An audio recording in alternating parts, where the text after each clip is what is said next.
Hola, muy buenas tardes a todos y bienvenidos a un nuevo programa del canal de Vicente Fuentes y de la web ufopolis.com.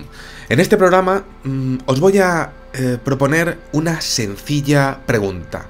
¿Qué pasaría si tuvieseis toda la tecnología del mundo durante toda la historia y vieseis que de entre todo lo que se ha publicado, entre todo lo que se ha descubierto aún hoy, pues nadie hubiera conseguido descifrar un espectacular manuscrito del siglo XV cuyo lenguaje ha sido absolutamente imposible de entender por miles y miles de científicos en todas las ciencias y bueno, pues viéndolo desde todos los puntos de vista posibles? ¿Qué haríamos si alguien nos plantara ante un código absolutamente impresionante y aparentemente ajeno y único? ¿Qué haríamos nosotros si tuviésemos todo para descifrarlo y no pudiésemos hacer nada con él? ¿Qué es esto que tenemos aquí delante? ¿Se lo dejaríamos a alguna inteligencia artificial del futuro para que se ocupara ella de decodificar todo este enigma, todo este misterio en su momento, en el futuro, junto con nuestros descendientes? Y claro, ¿qué mensaje oculto se esconde en estas palabras y por qué era tan importante, sobre todo tan importante, esconder todo esto de forma que nadie más que quien lo escribiera y quien lo recibiera supiera claramente qué decía por encima de una lógica total que nadie, ningún lingüista a día de hoy pues ha podido saber qué es esto? Bien, pues hoy vengo efectivamente a hablar del famosísimo manuscrito Voynich, que por cierto pues se encuentra en la Universidad de Yale, y no por casualidad, porque allí en esta universidad pues se fundaron algunas hermandades ocultas relacionadas con las fortunas más poderosas del planeta, ¿no? Evidentemente, si tiene que estar en algún lado, pues tendrá que estar entre la gente que más pasta tiene en este mundo, ¿no? Por supuesto, ¿no?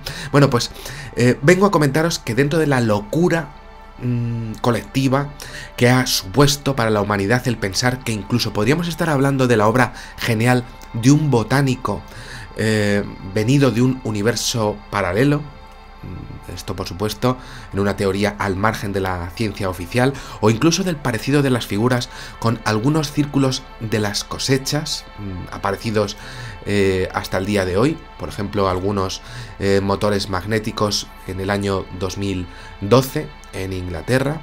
Pues como decía, a pesar de los intentos infructuosos de codificar todo este embrollo lleno de acertijos, de plantas imposibles, de una numerología también indescifrable, de un código que nadie ha sabido realmente conocer, con una gramática además increíble, pues por fin se han producido avances reales para entender este manuscrito. Y os cuento.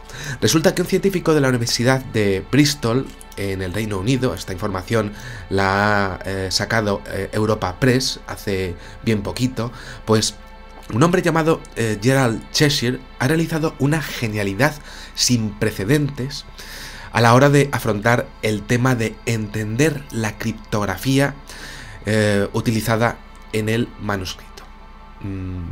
Algo impresionante.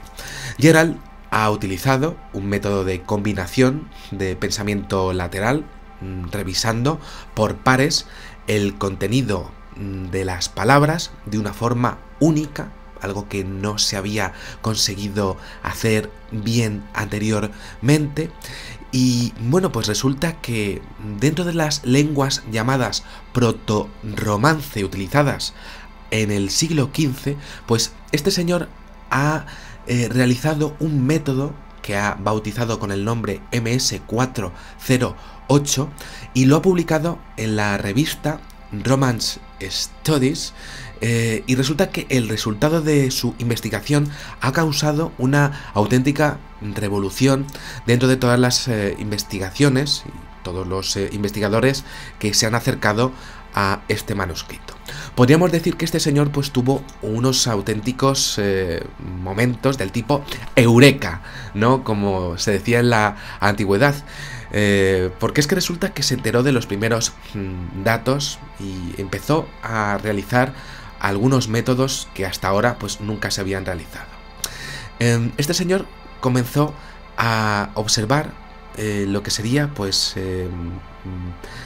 su criptografía a base de pares de palabras y se enteró que una especie de monjas dominicas pues habían sido una fuente de referencia, que podían haber sido esas páginas escritas por ellas, porque es lo primero que aparece en el manuscrito. Muy interesante, porque resulta que la fuente de referencia a la que alude este señor, que aparece ya en el manuscrito Voynich, pues sería la reina María de Castilla, reina de Aragón en España, tiabuela de Catalina de Aragón, y que ese idioma pues sería el antecesor de los lenguajes portugués, italiano, francés, español, rumano, gallego y catalán, ni más ni menos. Un antecesor, ese lenguaje extrañísimo que dominaría el Mediterráneo antes de que aparecieran todos los demás y que habría sido escrito de forma casi única en algún documento pues importantísimo de la realeza, porque la realeza utilizaba el latín para todo, pero justo ese lenguaje se utilizaba para lo más importante que habría en ese momento de la historia. El latín era utilizado por la Iglesia y por el gobierno, y entonces, claro, lo extraño, por supuesto, es saber por qué se utilizó esta vez y para qué, y de hecho, por qué se usó esta variante tan única y de hecho, por qué se utilizó lo que serían, pues, estos documentos para notificar algo a la realeza más absoluta del mundo en aquellos momentos. Y es que, claro, estamos ante un misterio que es, pues, algo a nivel mundial, ¿no? Todas las letras, según según este investigador, pues están en minúsculas. El alfabeto de este lenguaje, pues está extinto, nunca más volvió a ser utilizado, fue único. No hay signos de puntuación o acentos, no hay dobles consonantes, y es encima dificilísimo, nadie podría acercarse a él, excepto un experto de entre todos los 7.000 millones de personas que estamos aquí en la Tierra. Era algo realizado para ser entendido por poquísimas personas en el mundo ya en su momento. Hay diptongos, hay triptongos, hay cuadriptongos o incluso quintifongos con 5, algo pues difícilmente, lo más difícil concebido hasta el día de hoy por los lingüistas de la Tierra. Y también había abreviaturas del latín y para componentes fonéticos por si uno se perdiera completamente a la hora de hablarlo, porque resulta que el Voynich podía ser hablado. Eso es uno de los mayores descubrimientos de este señor. 200 páginas para hablar un lenguaje imposible a día de hoy aún, pero con aún un problema grandísimo que queda sin resolver. Claro, nos acercamos a las primeras claves de los mensajes, pero no de los dibujos. Lejos de lo que se pueda decir por ahí, que ya se ha descifrado completamente el manuscrito Voynich, pues no hemos hecho nada más que empezar, porque estos mensajes vienen al lado de plantas y de dibujos y cálculos matemáticos que jamás han sido observados otra vez por el ser humano.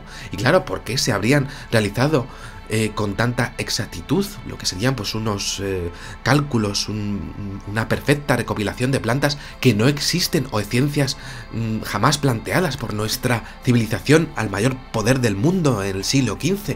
¿Por qué tantísimo secreto alrededor de estos posibles descubrimientos de esas monjas? ¿De dónde venía toda esta ciencia que aparece en el manuscrito Voynich? ¿Qué es realmente y qué muestra? Y el que lo escribió, o los que lo escribieron, o las que lo escribieron, quiénes eran y de dónde venían, para mostrar al mundo de forma secreta un mundo vegetal y matemático que parece prácticamente paralelo al nuestro. El tema del manuscrito Voynich es uno de los mayores enigmas de la historia y habrá que seguir estudiando esta maravilla. Yo por lo menos lo haré con vosotros y bueno, pues lo realizaré poquito a poquito. Nada más, espero que os haya gustado muchísimo este videoprograma y nada, pues os espero en el siguiente. Muchísimas gracias y como siempre digo, salud y suerte. Adiós.